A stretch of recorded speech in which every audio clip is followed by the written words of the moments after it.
டாக்டர்கிட்ட 2 வார்த்தை பேசிட்டு வரேன்ட்டு வருவாங்க. இப்போ உங்களை நீங்க பெரிய ஆளா காட்டிக்கணுன்றதுக்காக டாக்டரோட டைமை வேஸ்ட் பண்ணக்கூடாது. படங்கள்லாம் எப்படி சித்தரிச்சிருக்குன்றது தான் நமக்கு இப்போ இருக்கிற இமேஜ்னு வைங்க. அப்போ வந்து பொதுவாக இந்த மாதிரி சைக்கியாட்ரிஸ்ட் மேல் டாக்டர்ஸ்லாம் பெரிய தாடி வச்சிருப்பாங்க.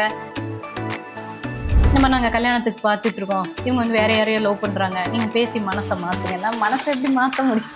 அதில் அவங்களுக்குள்ள இந்த ஆன்டி பேய் கூடலாம் பேசுவாங்களாண்டி அப்படின்னு சொல்லும் போது எனக்கு வந்து அது இந்த மாதிரி கண்டிஷன்ஸ் தான் நம்ம டீல் பண்ணுறோம் அப்படின்றத எனக்கு அது கொஞ்சம் நகைச்சுவையாகவும் இருந்தது, சந்தோஷமாகவும் இருந்தது.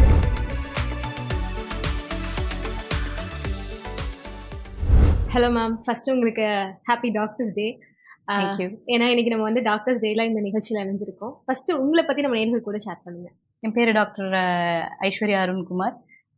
நான் வந்து மனநல மருத்துவராக இருக்கிறேன். இங்கே மகிழ்ச்சி மனநல மருத்துவ மையம்னு தஞ்சாவூரில் என்னோட கிளினிக் இருக்குது. அது இல்லாமல் நான் மீனாட்சி மருத்துவமனை, தஞ்சாவூர் மீனாட்சி மருத்துவமனையிலையும் கடந்த 12 ஆண்டுகளாக பணியாற்றி வருகிறேன்.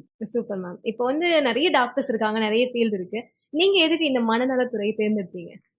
எனக்கு வந்து சின்ன வயசுலேருந்தே இந்த சைக்காலஜி, இந்த ரீடிங், ரைட்டிங், லிட்ரேச்சர் இந்த மாதிரி சப்ஜெக்ட்ஸில் வந்து எனக்கு சின்ன வயசுலேருந்தே இன்ட்ரெஸ்ட் உண்டு. அப்போ அப்படியே நம்ம டாக்டர் ஆகிட்டு அதுக்கப்புறம் எனக்கு அதில் வந்து ஏன்னா நேச்சுரலி எனக்கு வந்து இந்த சைக்காட்ரி சார்ந்த இன்ட்ரெஸ்ட் இருந்ததுனாலயோ என்னவோ நான் இது ஒண்ணுதான் எனக்கு ஆப்ஷனா தோணுச்சு. அதனால அப்படியே எடுத்தேன். அதே ஃபீல்ட்ல இன்ட்ரெஸ்ட். அப்புறம் இந்த ஃபீல்டுக்குள்ள வந்ததுக்கு அப்புறம் நான் அதை இன்னமும் என்ஜாய் பண்ண கத்துக்கிட்டேன். Super ma'am. இப்போ வந்து ஃபீல்டுக்குள்ள வந்ததுக்கு அப்புறம் என்ஜாய் பண்ணேன் அப்படின்னு சொன்னீங்க. அதாவது இது நிறைய பேரை நிறைய மனநலம் சார்ந்த விஷயங்களை ஹேண்டில் பண்ற ஒரு ஃபீல்டு இல்லையா? ஸோ நீங்க வேற என்ஜாய் பண்ணி பண்றேன்னு சொன்னீங்க. இதுல உங்களுக்கு நெகிழ்ச்சியான தருணங்கள் ஏதாவது இருந்திருக்கா மேம்? ஏதாவது நெகிழ்வான தருணம்ன்றதை விட பல தருணங்கள் இருக்கு. நம்ம ஸ்டூடெண்ட் பீரியட்ல இருந்தப்பவும் சரி, ப்ராக்டிசிங்காக இருக்கும்போதும் சரி. ஏன்னா நம்மளே வந்து predominantly people and their emotions சார்ந்த ஒரு ஃபீல்டில் இருக்கும்போது அவங்களுடைய எமோஷன்ஸ் ப்ளஸ் நம்மளுடைய எமோஷன், நம்மளும் பேஷண்ட்ஸ் கூட ஸ்பெண்ட் பண்ணுறோம், அந்த டைம் ஸ்பெண்ட் பண்ணும்போது அப்போ அது வந்து ஒரு மியூச்சுவல் ஃபீலிங் தான். அது அவங்களும் அப்படி ஃபீல் பண்ணுவாங்க, நம்மளும் ஃபீல் பண்ணுவாங்க. அப்போ நம்ம வந்து we are part of their life and அந்த என்டையர் ஜேர்னிங்கும்போது இப்போ அவங்க காலேஜ் முடிக்கிறேன் அப்படின்னு சொல்லும்போது 12th பார்த்தோம். அப்போ ஆஸ் அ பர்சன் அவங்க வளர்ந்துருக்காங்க. ஒரு சின்ன குழந்தை அப்படின்னு இருந்து வளர்ந்துருக்கும் போது அப்போ இவங்க காலேஜ் முடிச்சுட்டாங்க, அதில் நமக்கு ஒரு பங்கு இருக்கு அப்படின்னு நம்ம சொல்லும்போது இதில் பேரண்ட்ஸ் வந்து இப்போ நீங்கள் தான் இவங்களை வந்து இப்படி குணப்படுத்தி கொடுத்துருக்கீங்க அப்படிலாம் சொல்லும்போது நமக்கு டெஃபினெட்லி அதில் நெகிழ்ச்சி அடையலைன்னா தான் ஆச்சரியம். அதே மாதிரி இப்போ ஒரு அப்பா வந்து ட்ரிங்க்ஸ் பண்ணுறாங்கன்னு வச்சுக்கோங்க. அப்போ அந்த போதை பழக்கத்துலேருந்து வந்து கொஞ்ச நாள் நல்லா இருக்கும்போது அந்த ஃபேமிலி சந்தோஷப்படுறத பார்க்கும்போது நமக்கு சந்தோஷமா இருக்கும். இல்லை ஒரு வீட்டில் வந்து ஒரு அம்மா இருக்காங்க, இந்த அம்மாவுக்கு வந்து ஒரு பெரிய மனநோய் இருக்குன்னு வச்சுக்கோங்க. குழந்தைய வளர்க்குறது, வீட்டை பார்த்துக்கிறது எல்லாத்துலேயும் சிரமம் இருக்கு. அப்போ வந்து முறையான ட்ரீட்மெண்ட் எடுத்து நல்ல பெட்டர் ஆகும்போது இப்போ அவங்க வந்து எல்லா வேலையும் செய்கிறாங்க அப்படின்னு அந்த ஃபேமிலி மெம்பர்ஸ் வந்து அதை இம்ப்ரூவ்மெண்ட்டாக சொல்லும்போது அதில் வந்து ஒரு சந்தோஷம் இருக்குது. அது ஜஸ்ட் ஒரு இம்ப்ரூவ்மெண்ட் கிடையாது, இது வந்து அதில் ஒரு பயங்கரமான ஒரு ஆத்மார்த்தமான சந்தோஷம் இருக்கும். அந்த சந்தோஷம் வந்து நமக்குமே இருக்கும், இவங்க நல்லா இருக்காங்க அப்படின்றது. இல்லை ஒரு சாதாரணமாக நம்ம ஒருத்தரை பார்க்குறோம், ஃபர்ஸ்ட் இருந்த அப்பியரன்ஸ்க்கும் ஒரு 2-3 விசிட்க்கு அப்புறம் அவங்க ட்ரெஸ் பண்ணி நீட்டாக தலை சீவி அதெல்லாம் வரும்போது நமக்கு வந்து ரொம்ப சந்தோஷமா இருக்கும். இதுதான் நம்ம செய்கிற வேலை உடைய பலன் அப்படின்றது இதுதான். அந்த பலன் தாண்டி ஒரு சந்தோஷம், திருப்தின்றது அதுதான். மேம், இப்போ வந்து ஒரு நிறைய நெகிழ்ச்சியான சம்பவங்கள் இருந்திருக்கு அப்படின்னு சொல்றீங்க. ஒருத்தரோட வாழ்க்கையை மாத்துறதுக்கு நீங்க சேர்ந்தே அவங்க கூட பல வருஷக்கணக்கா டிராவல் பண்ண வேண்டியதா இருக்கு. ரொம்ப ஒரு சூப்பரான ஜேர்னி இது. பட் இதுல ஸ்ட்ரகிள் உங்களுக்கு இருக்கும்ல. என்னதான் சைக்காட்ரிஸ்டா இருந்தாலும் ஒரு டாக்டர் அப்படின்னு பார்த்தாலும் நிறைய பேர் ஹேண்டில் பண்றோம், நிறைய பேரோட டிப்ரெஷனோட நம்ம டிராவல் பண்றோம் அப்படிங்கிறப்போ அதுல என்ன ஸ்ட்ரகிள்ஸ்லாம் உங்களுக்கு இருக்கு மேம்?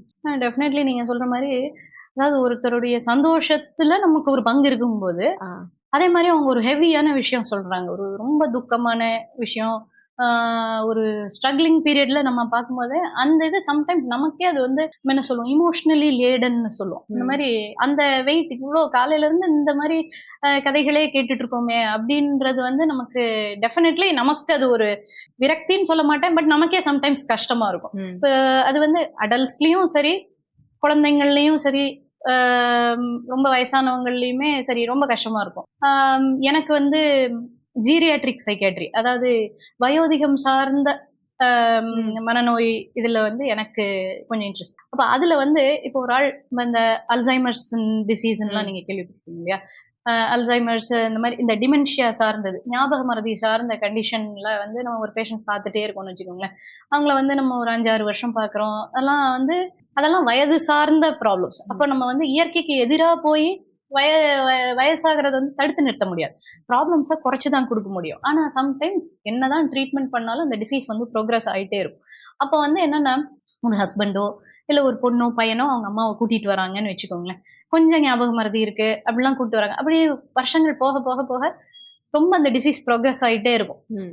மேபி அது கூட அசோசியேட்டட் ப்ராப்ளம்ஸ் வந்து கொஞ்சம் கண்ட்ரோல்ல இருக்கும். ஆனால் அடிப்படையாக இருக்கிற ஞாபக மறதி வந்து ப்ரோக்ரஸ் ஆகிட்டே இருக்கும். அப்போ வந்து சில டைம் அவங்களுக்கு வந்து வீட்டு வேலை செய்யறதே டிஃபிகல்ட்டா இருக்கு, அதையே மறந்துடுறாங்க. பசங்களே ஐடென்டிஃபை பண்றது டிஃபிகல்ட்டா இருக்கு.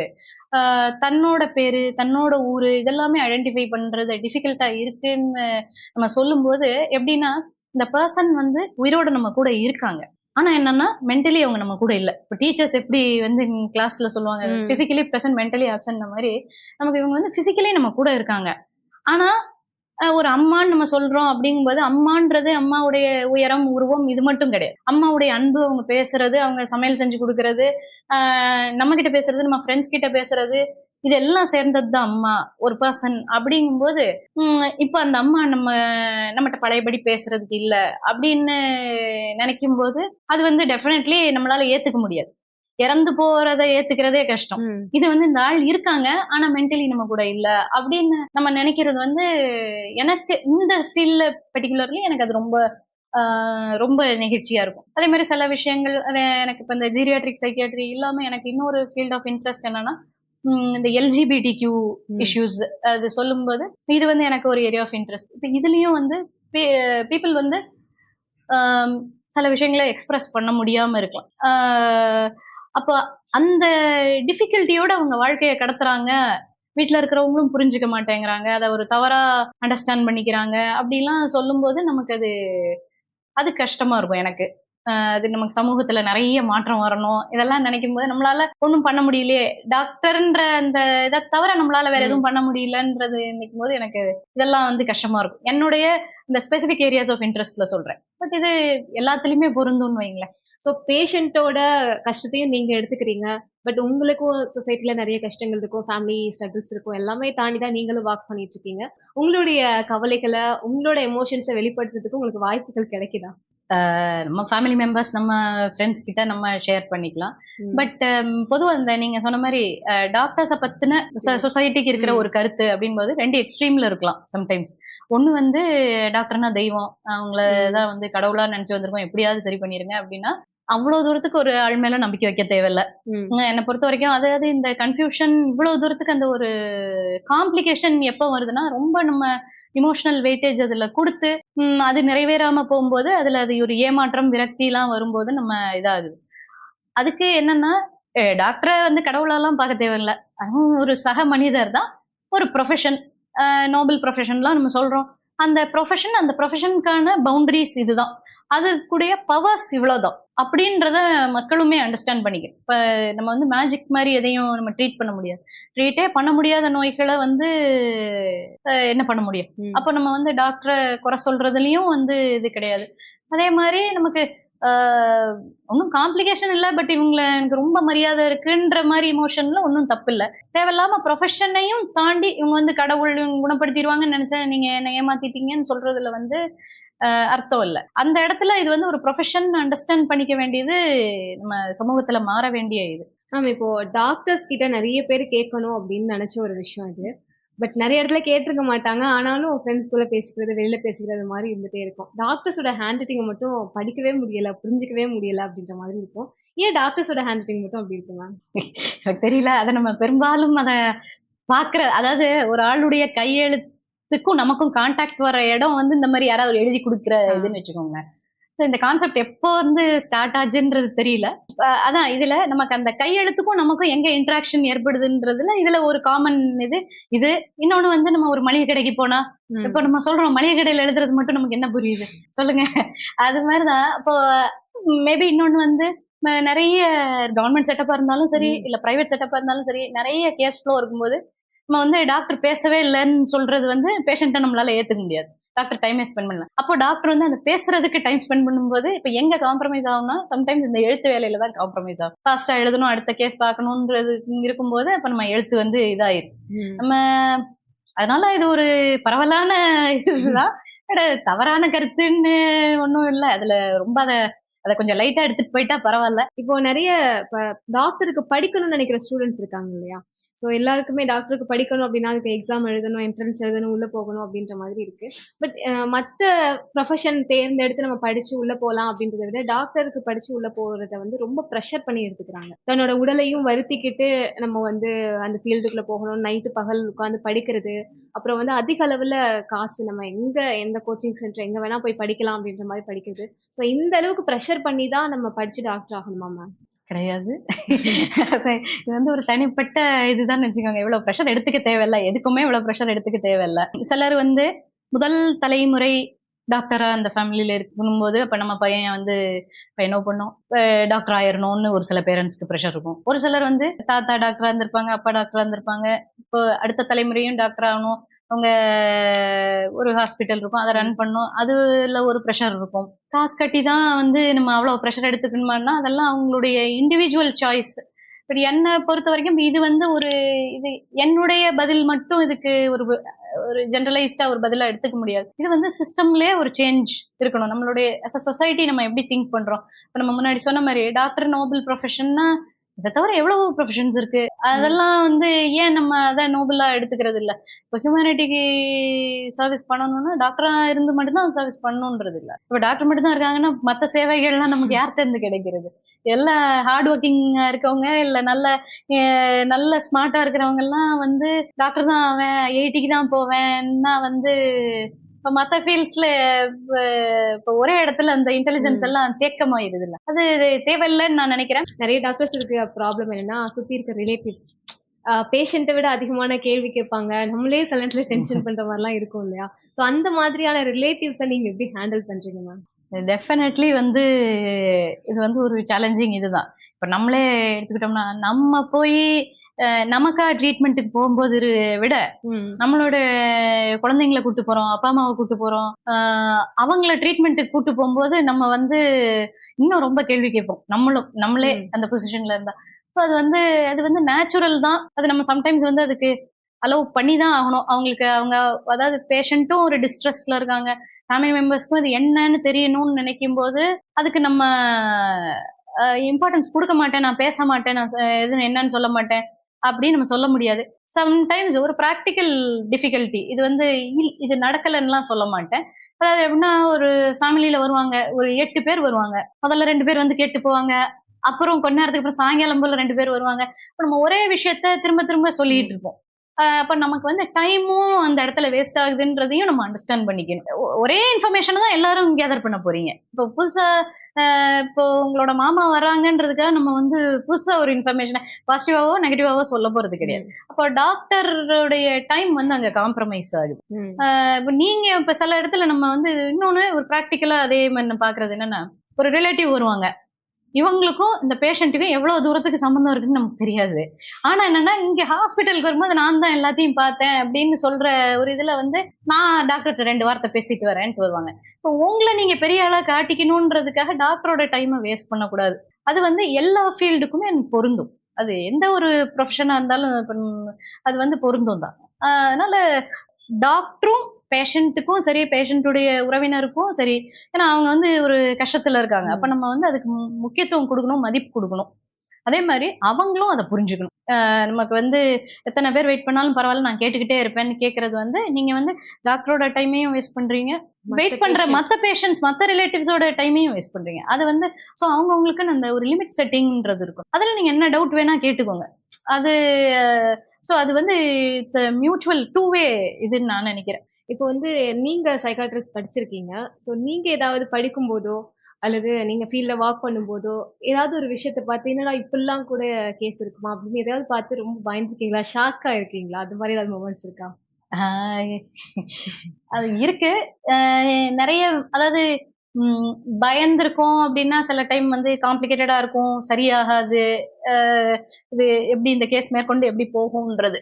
ஷாக்கிங்னா சம்டைம்ஸ் வந்து என்னன்னா, இப்போ சிலர் இப்போ நம்ம அது எஸ்பெஷலி நம்ம இந்த மாதிரி சைக்கேட்ரி ஃபீல்டில் இருக்கும், அந்த கவுன்சிலிங் அது இதெல்லாம் பண்ணும்போது வீட்டில் இவ்வளோ பிரச்சனைன்னு சொல்லும்போது சம்டைம் இவ்வளோ தூரத்துக்கு ஒரு மனுஷன் வந்து கஷ்டத்தை அனுபவிப்பானா அப்படின்னு நம்ம நினைக்கிற மாதிரி தருணங்கள் இருக்கு. சில டைம் நல்லவேளை இந்த மாதிரி ஒரு இது நமக்கு அமையலையே, நமக்கு அதாவது எல்லாருக்கும் கஷ்டம் இருக்கும் தான்.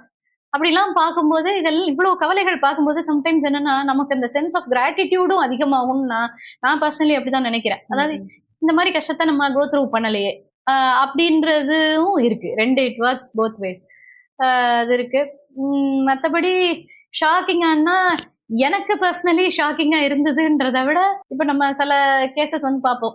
இப்போ அதாவது பொதுவா ஊர்ல வந்து சொல்லுவோம், இது காத்து கருப்பு, பயந்த கோளாறு, அதெல்லாம் நம்ம சொல்லுவோம்ல. அப்ப என்னன்னா பேய் பிடிச்சிருக்கு இல்ல சாமி வந்திருக்கு ஏதாவது ஒண்ணு சொல்லுவாங்க. இப்ப இது எல்லாத்த பொறுத்த வரைக்கும் டாக்டரை பொறுத்த வரைக்கும் அது சேம் கண்டிஷன் தான். சைக்காட்ரிஸ்ட் நமக்கு அது சேம் டயக்னோசிஸ் தான். அப்போ வந்து இதை நான் ஒரு தடவை வேற கொஞ்சம் சின்ன குழந்தைங்க கூடலாம் நான் சும்மா விளையாடிட்டு இருக்கும்போது அப்போ ஒரு இன்டராக்ஷன்ல ஒரு பொண்ணு என்கிட்ட கேட்டுது, ஒரு 4th ஸ்டாண்டர்ட் பொண்ணு. இந்த மாதிரி நீங்க என்னெல்லாம் பாப்பீங்கன்னா அப்ப அவங்களுக்கு புரியுற மாதிரி இருக்கிற கண்டிஷன்ஸ்ல நான் 2 கண்டிஷன் சொன்னேன். அதுல அவங்களுக்குள்ள இந்த ஆன்டி பேய் கூட எல்லாம் பேசுவாங்களாண்டி அப்படின்னு சொல்லும் போது எனக்கு வந்து அது அந்த குழந்தைத்தனத்தின் அது அந்த இன்னசென்ஸும் எனக்கு சந்தோஷமா இருந்தது. இந்த மாதிரி கண்டிஷன்ஸ் தான் நம்ம டீல் பண்ணுவோம் அப்படின்றத அது கொஞ்சம் நகைச்சுவையாவும் இருந்தது, சந்தோஷமாவும் இருந்தது. பட் ஒரு மனநல மருத்துவர் அப்படின்னு உங்களை பாக்குறப்போ மக்களோட பார்வைங்கிறது எப்படி இருக்கு? ஏன்னா மனநல மருத்துவருங்கிறப்போ எல்லாருமே வேற மாதிரி தான் பாக்குறாங்க. இப்போ ஜென்ரலா ஒரு டிப்ரெஷன் ஆன்சைட்டிலாம் வர்றது தாண்டி ஒரு மனநல மருத்துவர்னா அவங்க வேற யாருக்கோ ட்ரீட்மெண்ட் பார்க்கக்கூடியவங்க அப்படின்ற ஒரு பார்வை இருக்கும். பட் உங்களோட பார்வையில மக்கள் எப்படி உங்களை பாக்குறாங்க?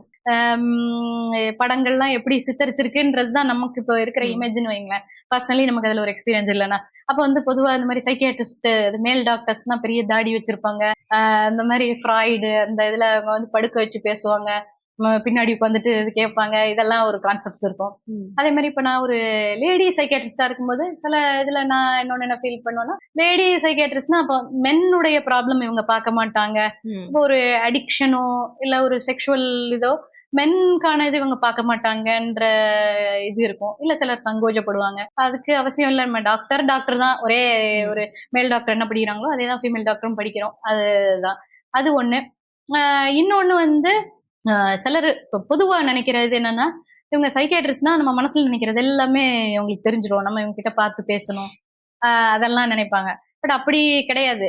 என்னன்னா நம்ம இந்த ஃபீல்ட்லயே இருக்கோம், நம்ம பீப்புள் பேசுறத வச்சுதான் நம்மளுடைய அந்த கேஸ் பாக்குறதுன்றதே வந்து அதுதான் வச்சுக்கோங்களேன். இதுதான் நம்மளோட வே ஆஃப் பிராக்டிஸ்ங்கும் போது ஒருத்தங்க எப்படி பேசுறாங்க, அவங்க பாடி லாங்குவேஜ், அவங்க கன்வே பண்ற வார்த்தையா கன்வே பண்றது என்ன, வார்த்தையில சொல்லாம அவங்க பாடி லாங்குவேஜ்ல கன்வே பண்றது என்ன, இன்டைரக்டா சொல்ற விஷயங்கள் என்னன்றத நம்மளால கொஞ்சம் பெட்டரா அண்டர்ஸ்டாண்ட் பண்ணிக்க முடியும். மற்றபடி நம்ம வந்து நீங்க எதுவுமே சொல்லாம உட்காந்துருக்கீங்கன்றதுக்காக மனசுல இருக்கிறதெல்லாம் நம்ம பார்த்த உடனே கண்டுபிடிச்சிருவோன்ற மாதிரி அப்படி கிடையாது.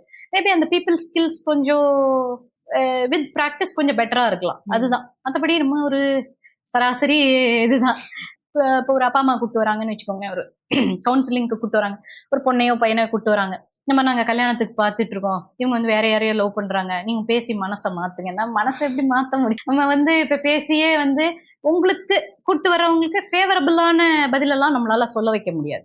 அல்டிமேட்லி எல்லா முடிவுகளுமே வந்து நம்ம என்ன சொன்னாலும், நானே சில பேஷண்ட்ஸ்கிட்ட சொல்லுவேன், என்னோட பவர் எங்க இருக்குன்னா இந்த ரூமை விட்டு இந்த கதவை தாண்டி நீங்க வெளில போற வரைக்கும் தான் என்னுடைய பவர்.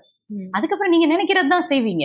நீங்க நினைக்கிறதெல்லாம் செய்யக்கூடாதுன்றதை நான் வலியுறுத்தி வேணா சொல்லலாமே தவிர, அல்டிமேட்லி இந்த டிசிஷன் மேக்கிங் வந்து அந்த ஃபேமிலியும் பர்சனையும் சார்ந்தது. ஸோ நம்ம வந்து நம்ம பேசுறதுனால ஒருத்தருடைய கம்ப்ளீட்டா அவங்க ஐடியாஸையே மாத்திடுறது, பிடிக்காம செய்யறது, பிடிக்க வைக்கிறது, இதெல்லாம் நம்மளால பண்ண முடியாது. அப்படி யாராவது சொல்றாங்கன்னா நம்ம ரொம்ப கேர்ஃபுல்லா இருக்கணும். அவங்கள பொறுத்து நம்ம ரொம்ப கேர்ஃபுல்லா இருக்கணும். இதுல எப்படின்னா நம்மளுடைய சொசைட்டில ஒரு பரவலா இருக்கிற ஒரு புரிதல் என்ன அப்படின்னா, மனநோய்கள் வந்து யாருக்காவது தான் வரும், அது நம்ம வீட்டுல இருக்கவங்களுக்கு வராது, வரக்கூடாது அப்படின்னு இருக்கும். அதே மாதிரி வந்தா அது சரியாகாதுன்னு இருக்கும். அதை போய் நம்ம வந்து மனநோய்க்கு அதுக்கான டாக்டர்கிட்ட நம்ம போயிட்டோம் அப்படின்னா வாழ்நாள் பூரா மாத்திரை சாப்பிட வேண்டி வந்துரும் அப்படின்னு நினைப்போம். அதே மாதிரி இந்த மாத்திரைகளை சாப்பிட்டோம்னா ரொம்ப தூக்கமா இருக்கும், தூக்க மாத்திரைகள் தந்துருவாங்க, நமக்கு வந்து போதையா இருக்கும் அப்படின்றது வந்து பரவலா இருக்கிற கான்செப்ட்ஸ். அதே மாதிரி இதை குணப்படுத்தவே முடியாது அப்படின்லாம் நமக்கு வந்து ஒரு அப்புறம் வந்து நம்ம மென்டல் ஹாஸ்பிட்டல்னா வந்து கட்டி வச்சிருவாங்க. இந்த மாதிரிலாம் தான் நமக்கு. ஏன்னா இத்தனை வருஷம் நம்ம எல்லாம் வளர்ந்த சூழல்ல வந்து நமக்கு வந்து கதைகள் மூலமாகவோ திரைப்படங்கள் மூலமாகவோ நம்ம வந்து இப்படிதான் வந்து சித்தரிக்கப்பட்டிருக்கு இது வரைக்கும். மனநோயின்றது எல்லாம் ஒரு பச்சை கலர் இல்ல ப்ளூ கலர் ட்ரெஸ் போட்டு பேஷண்ட்ஸ் எல்லாம் இருப்பாங்க, இங்கங்க ஓடிட்டு இருப்பாங்க, தலையை விரிச்சு போட்டிருப்பாங்க, தானா சிரிப்பாங்க, இதெல்லாம் இருக்கு. பட் இந்த மாதிரி பேஷண்ட்ஸ் இல்லைன்னு நான் சொல்லல, இருக்காங்க. பட் மனநோய்கள்ல எப்படின்னா சீரியஸ் மென்டல் இல்னஸஸ்ன்னு இருக்கு, காமன் மென்டல் இல்னஸஸ்ன்னு இருக்கு. சீரியஸ் மென்டல் இல்னஸ்னா இந்த மாதிரி நம்ம இந்த மனச்சிதைவு இல்ல ரொம்ப அதீத மன அழுத்தம் இல்ல பைபோலார் டிசார்டர், இந்த இருதுருவ கோளாறு, இதெல்லாம் இருக்கலாம். அது மாதிரி காமன் மென்டல் இல்னஸ்ல இதுல ஒரு மைல்டர் ஃபார்ம், ஒரு மைல்டா ஒரு டிப்ரெஷன் இல்ல கொஞ்சம் ஆங்ஸைட்டி. சாதாரணமா ஒரு இருமல் வருதுன்னா ஜலதோஷத்தையும் இருமல் வருது, டிபி பேஷண்ட்டுக்கும் இருமல் இருக்கு. அப்ப நம்ம வந்து எல்லா இருமலையும் இது டிபின்னு நம்ம நினைக்க தேவையில்லை. டிபியாவே இருந்தாலும் அதை குணப்படுத்துறதுக்கு உரிய மருத்துவரை நம்ம உரிய இடத்துல கொண்டு போய் உரிய சிகிச்சை எடுத்துக்கிட்டோம்னா, அவங்க சொல்றது பிரகாரம் எடுத்துக்கிட்டோம்னா அது சரியாயிடும். ஸோ அதே இது வந்து மனநோய்களுக்கும் பொருந்தும். அப்போ நம்ம வந்து அதே மாதிரி நம்ம சில பேஷண்ட்ஸ் நம்ம கேட்கும்போது எங்க வீட்டுல இது யாருக்குமே கிடையாது, எங்க பரம்பரையிலே இது யாருமே கிடையாதுன்னு, அப்படிலாம் கிடையாது, எல்லார் வீட்லயும் இருக்கும். அதை வந்து நமக்கு டக்குன்னு நம்ம பிக்கப் பண்ண மாட்டோம், அவ்வளவுதான். அதுதான் டிஃபரன்ஸே தவிர மற்றபடி யாருக்குமே வரக்கூடாதுன்றதெல்லாம் கிடையாது. இதெல்லாம் வந்து ரொம்ப ரொம்ப காமன், எல்லார் ஃபேமிலியிலயும் இருக்கும். அப்படி பார்க்கும்போது போதை பழக்கமே வந்து ஒரு மனநோய் தான். அது வந்து தூக்க மாத்திரை சாப்பிட்றதாக இருக்கட்டும், இல்ல ஸ்மோக்கிங்கா இருக்கட்டும், இல்ல வெத்தலை சீவல் போடுறதா இருக்கட்டும், இல்ல ஆல்கஹாலா இருக்கட்டும், எல்லாமே இப்ப எங்களை பொறுத்த வரைக்கும் இது எல்லாமே ஒரே டைப் ஆஃப் சப்ஸ்டன்ஸ் யூஸ்ன்னு நம்ம சொல்லுவோம், அதாவது ஒரு போதை பழக்கம். ஆனா இதெல்லாம் வந்து நம்ம மனநோயாவே நினைக்கிறது இல்ல பொதுவா. அப்ப இதை வந்து இப்ப தைலம் அதிகமா யூஸ் பண்ணிக்கிட்டு இருக்காங்கன்னா இதுவுமே ஒரு சார்ட் ஆஃப் சொல்ற மாதிரி ஒரு அடிக்ஷன் தானே. அப்ப அதெல்லாம் ஒரு மனநோய்.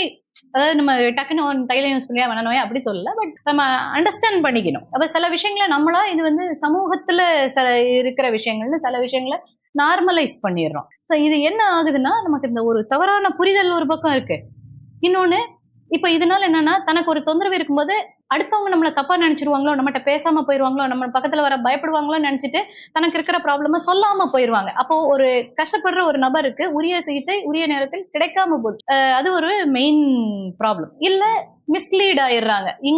இதெல்லாம் வந்து ஆங்ஸைட்டி சார்ந்த இதா இருக்கும், வேற எங்கேயோ ஏதோ ஒரு டாக்டர்கிட்ட ட்ரீட்மெண்ட் எடுத்துட்டு இருப்பாங்க. அப்ப என்னன்னா நீங்க ட்ரீட்மெண்ட் எடுக்கிறீங்க, பட் கரெக்டான ட்ரீட்மெண்ட் எடுக்கிறீங்களா அப்படின்னு பார்க்கும்போது அதுவும் இல்லாம போயிருது. அப்புறம் நாள் கடத்திக்கிட்டே இருக்கும்போது என்னன்னா இந்த நோய்கள் வந்து இன்னும் திடப்பட்டுட்டே வருது. இன்னும் பெரிய சிவியரா வரும்போது சைக்கிட்ரிஸ்ட் வந்து பார்ப்பாங்க. அதுவும் ஒரு ரீசன். முதல்ல ஒரு 2 வருஷத்துக்கு முன்னாடியே இந்த கம்ப்ளைண்ட் இதுதான் அப்படின்னு நம்ம அண்டர்ஸ்டாண்ட் பண்ணியிருந்தோம்னா இந்த ட்ரீட்மெண்ட்ன்றது பேஷண்ட்டுக்கும் சரி, ஃபேமிலி மெம்பர்ஸுக்கும் சரி, டாக்டருக்குமே ஈஸியா இருந்துடும். ரொம்ப சிவியரா அதை முத்த விட்டுட்டு வரும்போது நமக்கு டிஃபிகல்ட்டா இருக்கும். அதே மாதிரி எல்லா மருந்துகளும் வந்து தூக்க மாத்திரை வகையை சேர்ந்தது கிடையாது.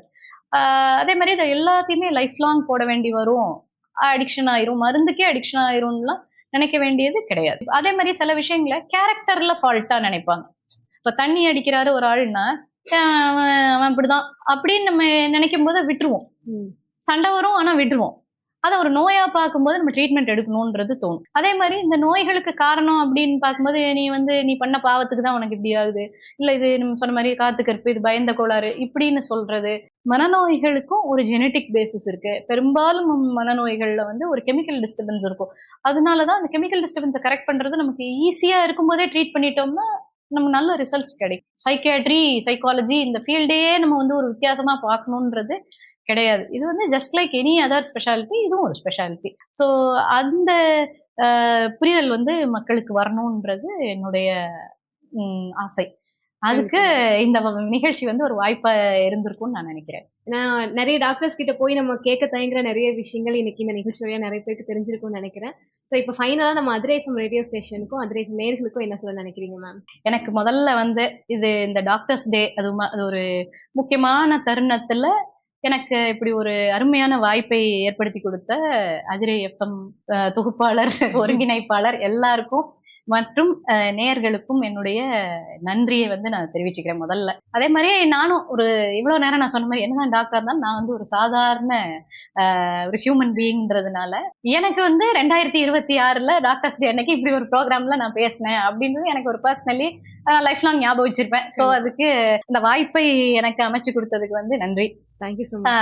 இன்னொன்னு வந்து என்னன்னா, எனக்கு இந்த ப்ரோக்ராம் நம்ம ஷேர் பண்றோம் இதெல்லாம் ஒரு பக்கம் இருந்தாலும் என்னுடைய ப்ரொஃபஷனலா எனக்கு என்னன்னா, இந்த ப்ரோக்ராம் கேட்டதன் மூலமா உங்களுடைய அண்டர்ஸ்டாண்டிங் மனநோய் சார்ந்தோ ஒரு மனநல மருத்துவர் சார்ந்தோ இந்த ட்ரீட்மெண்ட் இதெல்லாம் சார்ந்தோ உங்களுக்கு ஒரு இருக்கிற கருத்துக்கள்ல கொஞ்சம் ஒரு பெட்டர் அண்டர்ஸ்டாண்டிங் ஒரு மாறுதல்கள் வந்திருக்கு அப்படின்னா அதுதான் அந்த ப்ரோக்ராமுடைய வெற்றி. கண்டிப்பா அப்படி அமைஞ்சிருந்தா என்ன நானே அப்ரிஷியேட் பண்ணிக்குவேன். கண்டிப்பா.